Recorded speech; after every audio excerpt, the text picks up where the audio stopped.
The most beautiful book ever made about the sun was written by a man who does not appear to have existed.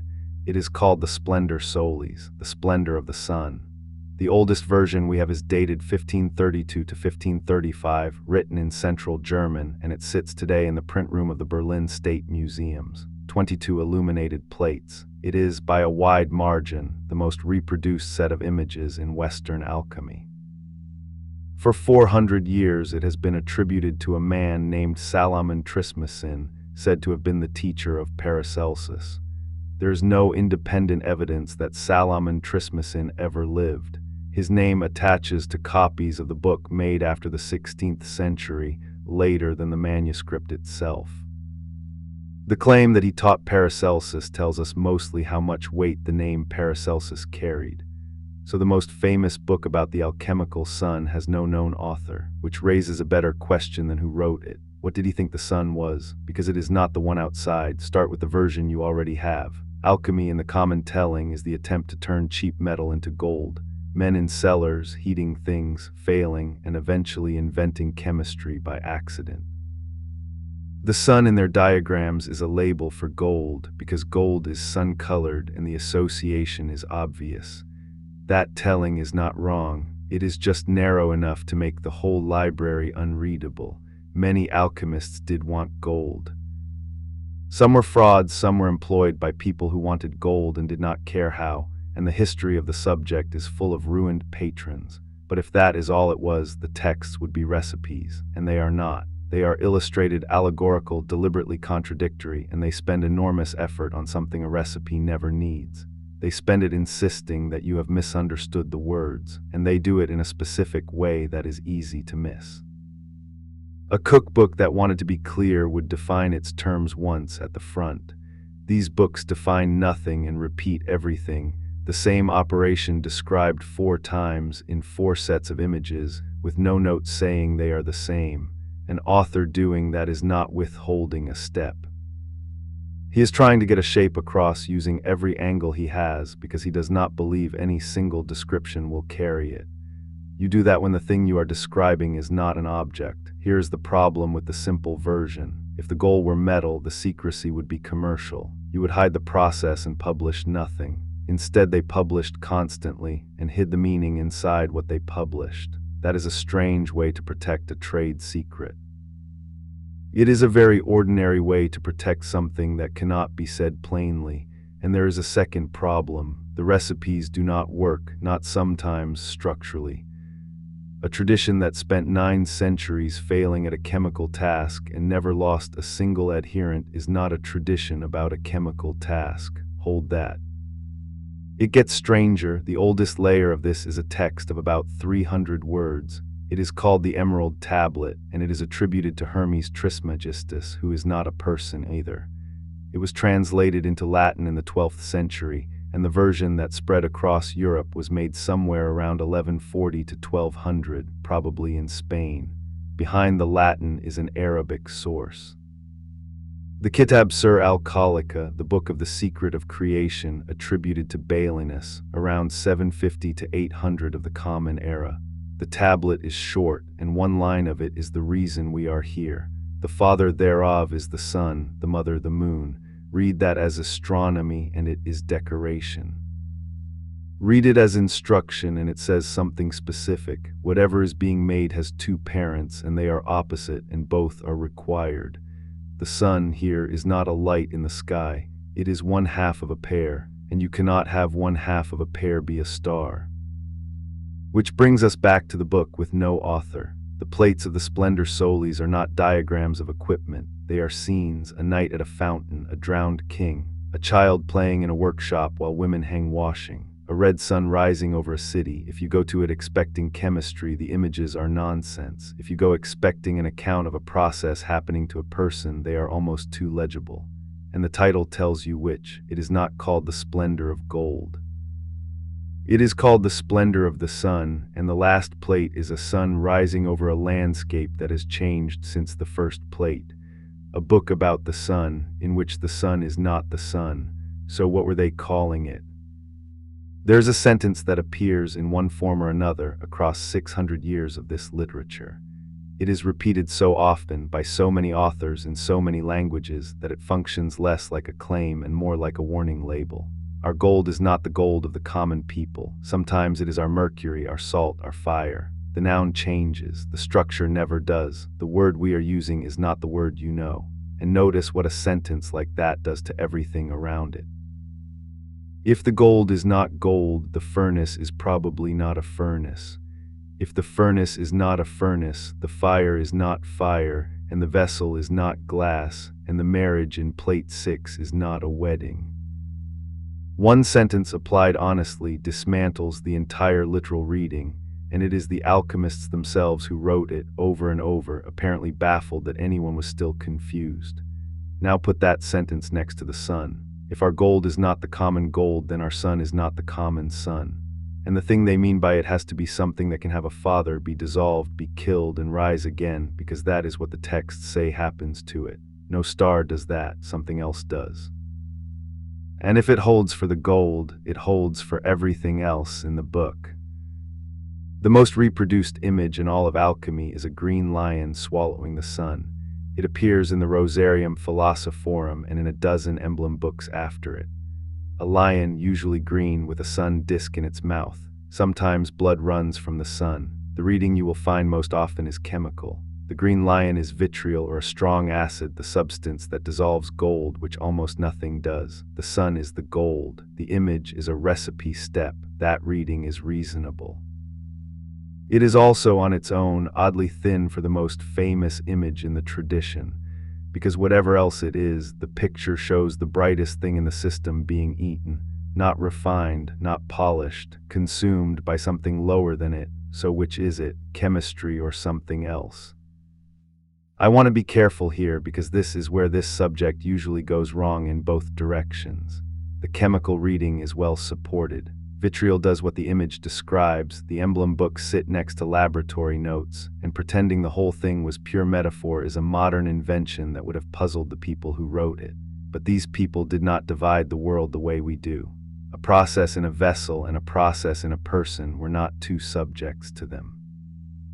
They were the same subject described once. That is why the images work in both registers without strain.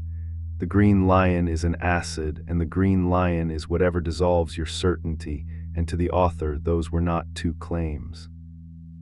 This is worth slowing down on because it is the single hardest thing to hold about the whole subject. We inherited a split they did not have.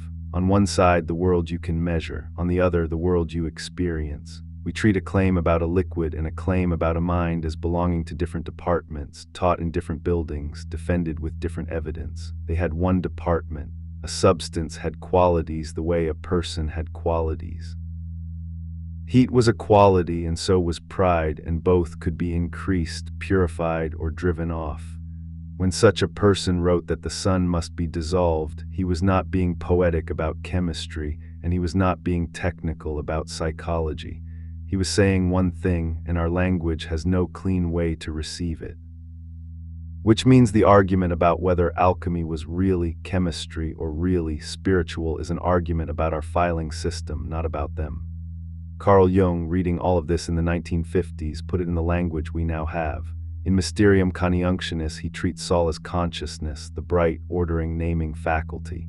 That is his reading, not theirs, and it is worth marking as his. But it explains something their own instructions insist on and never justify. Why kill the sun first? You have a faculty that decides what is obvious. It runs constantly, and you do not experience it as a decision. It is the thing that makes some sentences feel true before you finish reading them, and others feel wrong before you can say why. It is fast, it is useful, and it is the reason you can function.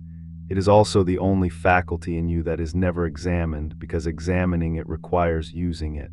Watch it work. Think of something you are certain about, not a preference, a certainty. Something where the opposite view seems not wrong but silly.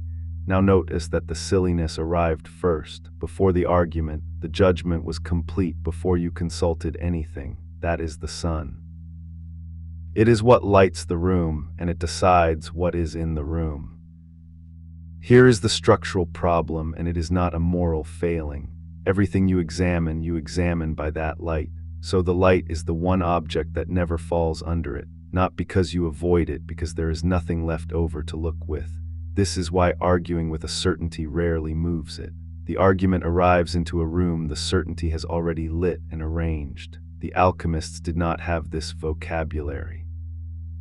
What they had was a picture of a lion eating a sun and an instruction repeated in every version of the work. The first operation is dissolution.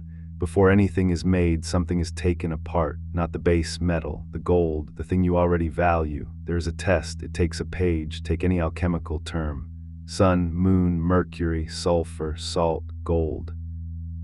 Any of them from any text. First question, does it have weight? Can the thing being described be put on a scale? Not, is it made of matter in general? Can this one in this sentence be weighed? If the text says the sun must be killed and buried and rise on the third day, no scale is involved. You are not reading about a metal. Second question, does it have a price? Could you buy it? Gold has a price, so does mercury, so does salt. If the text treats the substance as something that cannot be purchased at any amount, and they say this constantly, then the word has slipped. Third question, does it survive translation? A chemical term translates cleanly. Mercury is mercury in every language because the referent is in the world and the word only points. A term used for a state does not translate cleanly, and the authors know it, which is why they pile up synonyms instead of defining. 12 names for one thing is not obscurity. It is what you do when no single word holds. Weight, price, translation, 3 questions, a note on the order because it is not arbitrary. Weight comes first because it is the cheapest to answer. You are only asking whether a scale is involved, and the answer is usually obvious in the sentence you are already reading. Nothing is at stake in admitting it. Price comes second because by then you have already conceded the thing has no mass, and asking whether it can be bought lands as arithmetic rather than as a challenge. Asked first, it sounds like an accusation that the author was lying. Translation comes last because it is the one that costs something. It requires admitting that the pile of synonyms you skipped over, the 12 names you assumed were decoration, was the author being as precise as the subject allowed. Run them in that order on one term and it takes a page. Run them out of order and you will usually stop at the first flinch. If all 3 come back no, the word is naming a state and the sentence is about you. Most terms in most of these books fail all 3. That is not a reason to close the book, it is the reading key working. Once you know a term is naming a state, the surrounding sentence stops being nonsense and becomes specific. Dissolve the sun in its own water is not a procedure you can perform on a bench, and it is not gibberish either. It is an instruction about suspending the faculty that decides what is obvious, using material that faculty itself produced. The practical version is smaller than it sounds and available today. Take the certainty you thought of earlier, do not argue against it. Ask instead where its edges are, under what conditions it would stop applying. Most certainties have no stated edges, which is what makes them feel total. Giving one an edge does not destroy it. It puts it back in a class of things that can be examined, and notice what that costs because it is almost nothing. You are not asked to abandon the position or argue against yourself or adopt some opposite you do not hold. You are asked to name a condition under which it would not apply. If no such condition exists, if you genuinely cannot construct one, that is worth knowing too, and it is rarer than it feels. This is the dissolution the texts keep describing at the smallest scale it comes in, not destruction, not doubt as a mood, a specific, bounded operation performed on the one thing you were not examining, using material that thing produced. One warning before you use this. The temptation, once this clicks, is to become a translator, to go through the plates announcing what each one really means. The lion is doubt, the king is ego, the bath is grief, confident, tidy, and completely against the grain of the material. Those images were built to hold more than one reading at once. Collapsing each into a single meaning does the same violence as reading them as pure chemistry. It just flatters the reader more, and there is a version of this I fall into. Learning that a word names a state feels like arriving. It is closer to being handed a dictionary in a language you still cannot speak. The 3 questions do not tell you what the sun is. They tell you what it is not, which is a smaller and more honest result, and it is the one the texts themselves offer over and over in the only sentence they never encrypt. Our gold is not your gold, so what do we have? A 300-word text that came through Arabic into Latin and said the sun is a father. A book of 22 paintings called The Splendor of the Sun, whose author has no biography. A sentence repeated for 6 centuries telling you the words are not the words. And an image, reproduced more than any other, of a lion eating the brightest thing in the picture. Put them together and they say one thing consistently. The sun in those books is not the thing that lights the room. It is the thing that decides what you look at. And the first instruction in every version of the work is to put it out.